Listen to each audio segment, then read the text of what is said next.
And welcome back to Racing Rundown. This is the first of 14 previews that we're going to have on the podcast for the upcoming Breeders' Cup races. This is obviously, as you can tell by the title, a preview of the Breeders' Cup Classic.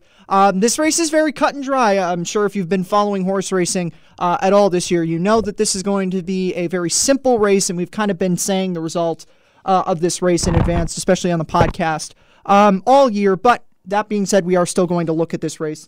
And we will start off with the number one horse in this race, Taiba for Bob Baffert, winner of the Pennsylvania Derby last time out. And it was a very nice winner of the Pennsylvania Derby for Taiba. And, you know, it's the kind of effort that you look at it going forward from Taiba, and I do apologize for the microphone fiddling there, but it's the kind of effort that you look at Taiba and you think, okay, this is a perfect effort for a horse for next year. But this year, probably, you know, when you think about that Flightline is going to be around here, this year probably a little bit cut below Flightline. And that's basically what we're going to be saying about everybody here. So Taiba, nice victory in the Pennsylvania Derby last time out.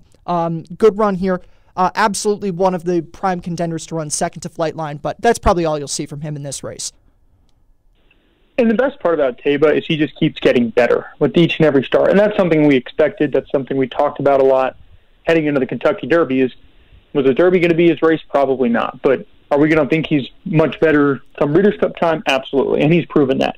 His Haskell runner-up effort was big. Pennsylvania Derby was the first time it felt like he put it together on the biggest stage.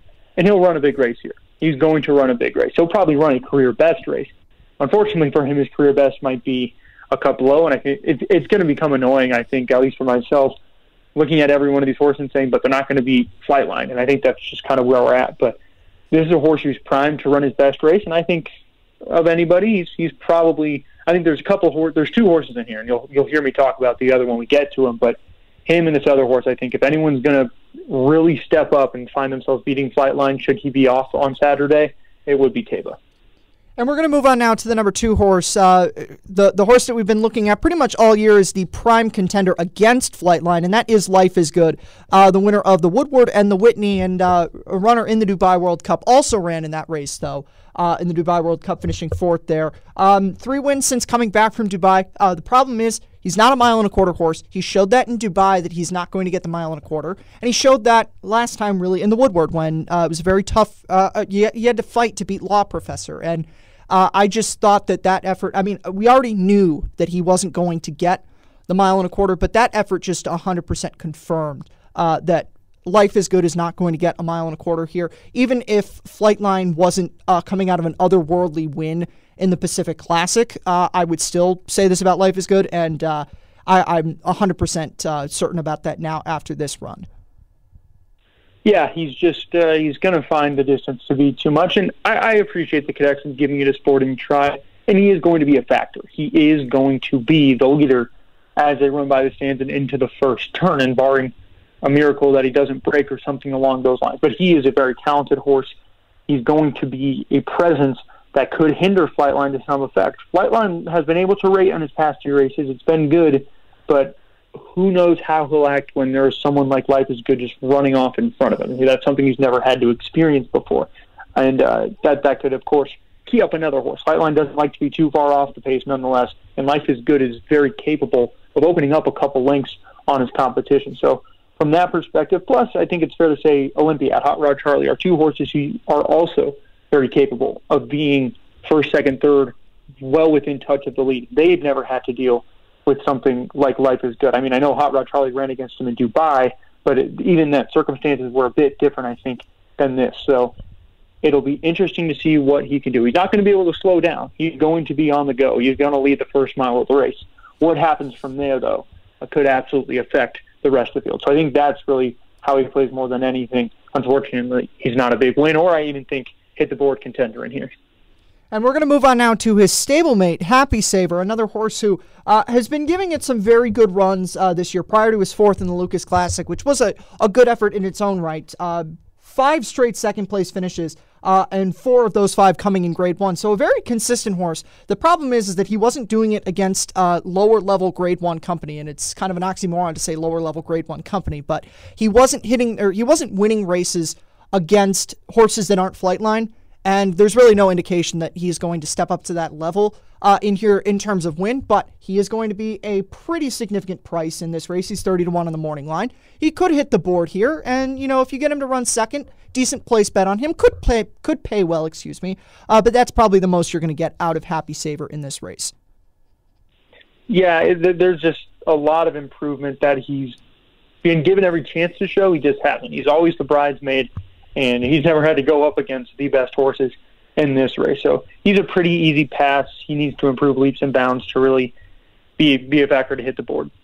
And now we're going to move on to the big horse, the one that we've been talking about the whole time. Flightline, the best horse in America, probably the best horse in the world. Basically, I could sum this up by using quotes from Top Gun or anything like that, but we've known this ever since the Pacific Classic. We've known this ever since the Malibu. We've known this pretty much this horse's entire career, that he was going to do special things, and this is the opportunity where he's going to get to display it on a big stage like the Breeders' Cup Classic. The horses are here to give him a fight for it, but he is going to do it. He's going to win this race, and it's going to be fun to watch. Exactly. That's exactly how I feel, and we'll lay it all out. This is the toughest field he's ever faced. I mean, he has not had to go up against the likes of a Life is Good or Hot Rod Charlie or an Olympiad or these 3-year-olds that are up and coming like an Epicenter or a Taiba. I mean, he has not faced that quality before. Kind of weird to say. And he's met mile, some okay horses. Pacific Classic, some okay horses. But this is a true step up. But it's not going to be the difference of the 20 lengths he's been beating horses by. It feels like every race, and, of course, double digits. But the key will be relaxing. And I know he did it well in the Pacific Classic, but it's a whole different ballgame with a horse like Life is Good. Flightline wants to be in touch. Life is Good wants nobody to be in touch. How Flightline will react to that, and once again, he's taken everything in stride. I'm assuming he won't have a problem with it. But it's horse racing. Anything can happen, and I know a horse like Flightline could, potentially find himself a little ranked down the backside. Enough to take him out of the race? Probably not, but it's certainly something I'm going to be keeping an eye on as they swing to the backstretch. Is he settling nicely? Because he's done it all well to this point, but when you get to these, as good as we've talked about Flightline being, we cannot discredit these other horses. This level, they could change things for him. And of course, we know when it comes to elite race horses like a Flightline, people are willing to do crazy things. They'll send if they don't need to. They'll run around if they need to. So all things to consider. But on pure talent, there is nobody that is within a furlong of what Flightline is capable of. And now we're going to move on to the next horse. That's Hot Rod Charlie, the winner of the Lucas Classic last time out. Controversial Lucas Classic. We're not going to get into any of that. Prior to that, third place behind Life is Good in the Whitney, and then a couple of one good effort in his runner-up in the Dubai World Cup, and then a very perplexing effort in the Salvatore Mile. The good thing about Hot Rod Charlie is he runs to his competition level every single time, and it doesn't matter what the level of competition that he's running, and he's always going to run to that. Now, the difference is he's never gone up against a horse the level of Flightline before, but if we're looking at this race in terms of Flightline and everybody else, Hot Rod Charlie's among the best of everybody else, and I think it's a very fair assessment to look at him and say he could potentially hit the board and run a really good race in here because he does run to his competition level every single time. And it's quite possible that the way you're going to look at this race is the price is going to be right with him. Why not take the chance with him to at least hit the board underneath here? And at the end of the day, there is no horse that's grittier than Hot Rod Charlie. I mean, this is a guy who is not going to back down if you head him in the stretch. Now, does he always get the job done? No. And has he lost some questionable races at times in his career? Yes. But no matter what, he's a fighter. And while he'll probably run down a level, he'll also run up a level. He's going to fight. He's going to put in as big of a run as he can. So that's where he does become a little intriguing.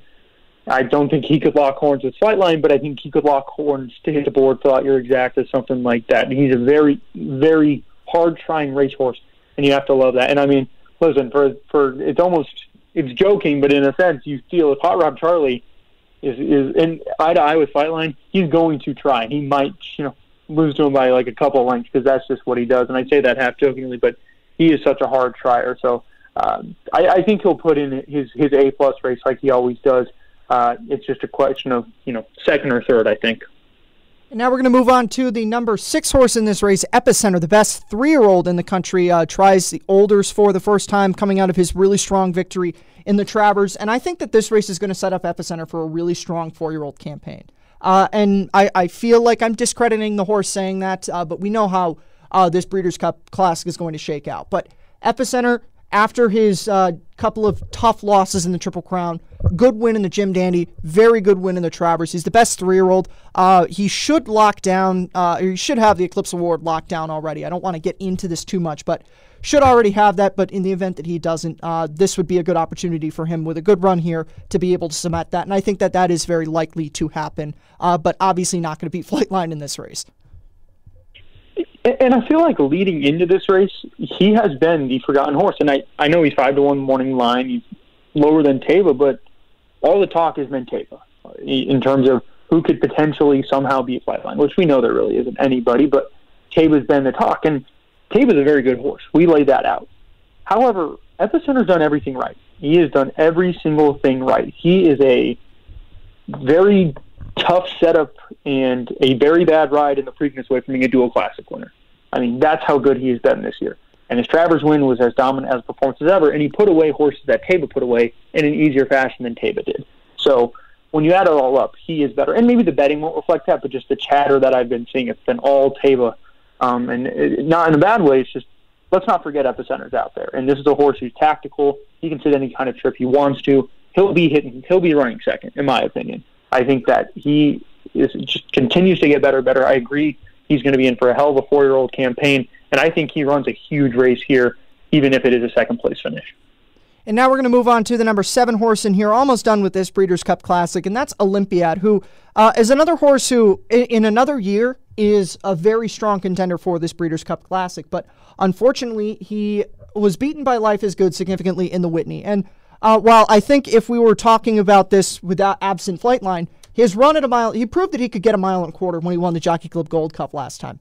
But he did that with stepping down in class there. And he's certainly not going to be stepping down in class in this race. He's going to have to go up against 2 of the best 3-year-olds and then among Flightline. So with Olympiad, it's going to be tough. I'm glad that he's here, and I think that he deserves some respect in this race, but it's just going to be tough to see him. You know, he could run 4th in this race, but you have Epicenter, you have Taiba. Those horses are probably better than him at 1.25 miles and probably better than him on talent. So it's difficult to see, for me to see him run in the top 3, but I'm glad he's here, and he does deserve some respect because he's done some good running this year. You almost wish he could have, let's say 2019, right? He would have been such a big player in a Breeders' Cup Classic that was decidedly average, but he's caught some very nice horses this year, and it's unfortunate because he's just done everything you'd want to see from a horse. I mean, 6 for 7, almost $2 million in the bank, winning all these grade 2s, grade 3s, got his grade 1 last time out, and just they ran him. I mean, he ran a lot of races this year, and it paid off for him. But you look back to the Whitney, he was soundly beaten despite getting a okay enough trip, and that's another thing. Olympiad, as good as he is, he has gotten the perfect trip just about every single race he's ran. He's been able to sit this wonderful little, hip-sitting trip that put him in a perfect position to win. I mean, there was no way he should have lost. I think I picked him just about every single race he ran this year. And it was because he was always going to sit in that perfect spot. So that's not going to be the case here. He's not going to be within a length and a half of Life is Good because there'll at least be a Flightline there and maybe Hot Rod Charlie as well. So it all adds up against him really in here. I'm not expecting a strong performance in the slightest, but you do wish for a horse who has been as competitive and has been connections that have been so game to put him in every single spot out there, it feels like. You wish there could be a better result from him. It's just not going to happen. And now we're going to move on to the final horse in this race, and that is the Kentucky Derby winner from this year, Rich Strike. Another one that I really wish could have come into this race in a better circumstance, but he's another one that when he wins, he gets really good setups, and he's not that he can't get that this year. I mean, if Flightline's off and him and Life is Good burn it down early on, then Rich Strike has a potential to come make a run in this race. But he's another one that he absolutely needs that to happen here. certainly he's proven that his Kentucky Derby win was not a fluke in his runs in the Travers and the Lucas Classic subsequently, but a lot of things would need to be wrong with other horses and be right for Rich Strike for him to be able to win this race. Fortunately, we'll see him back again next year, so I think that he's another one, probably to a lesser case than Epicenter, but he's another one that can use this as a stepping stone into a very nice 4-year-old campaign next year. Absolutely, and the setup will be there. There's so much speed, really, when you look at it. It's just the speed here is beyond elite, and they're not going to back up, or at least one of them's not going to back up into him, but it's there. And at the same time, Rich Strike, he's just gotten better as the year has gone on, and I think this is a good time to talk about it. The Lucas Classic, he showed some very strong dimensions, being outside of horses, being up in a real mid-pack position, finishing well, just whatever happened, and he wasn't able to get the job done. But I just think he's really taken it a whole step forward with the last few races, and you love to see that because, of course, we could be thinking some really strong, looking ahead to some strong performances, I should say, come his 4-year-old year. And I also think it's just cool. I believe it's the first time since 2007 that we have the top 2 finishers from the Kentucky Derby also in the Breeders' Cup Classic, and that's a May Derby, of course. 2020 was 2020, but a traditional schedule. So always cool to see that. Love to see these 3-year-olds staying consistent throughout the year, and we'll probably get to see them all next year, which is even better. And now we're going to move on to our picks for this Breeders' Cup Classic. We've been alluding to it the whole time. Flightline is going to be my pick on top. I assume also Eric's pick on top. And we'll get into some things underneath. As I said, I think Hot Rod Charlie, and if you're looking on a super big price angle, Happy Saver, certainly you can't go wrong with going to him. But I think because Hot Rod Charlie is so consistent and runs his race every single time, he'd be the horse that I would say is your best bet to try to do something underneath with. But there's no real reason to play around in this race and not have Flightline singled in any multis and pick him on top in this race. Even though you're not going to be cashing a whole lot with your win bets, there's really no reason to not pick Flightline on top here. Not at all. It's Flightline all the way. I think I saw a Twitter poll going around over under 5.5 lengths. I'll take the over there. I think that's really what the betting would be all about. If only we could get prop bets legalized on horse racing, I think it'd be 99% of people's money would be how much is Flightline winning by rather than who is going to win this race. That being said, I said it earlier, I think Epicenter is going to run a very big race here despite it not being a winning one, and Hot Rod Charlie as well. I think that would be a trifecta. Whether I don't think I'm betting this race at all because it's very cut and dry, but Epicenter, Hot Rod Charlie, the two I'd key in on underneath because they are 1 fighters and 2 in very good form. So that's how I see it, but it's Flightline all the way. And with that being said, that's going to be it for our Breeders' Cup Classic preview this year. We're going to have previews for the other 13 races assorted throughout the week, so be sure to keep it locked into Racing Rundown to be sure to check those out, and we will see you in the next one. Have a good one, and also be sure to check out episode 183, where Eric and I are going to go into all 14 of these Breeders' Cup races. We'll see you next time.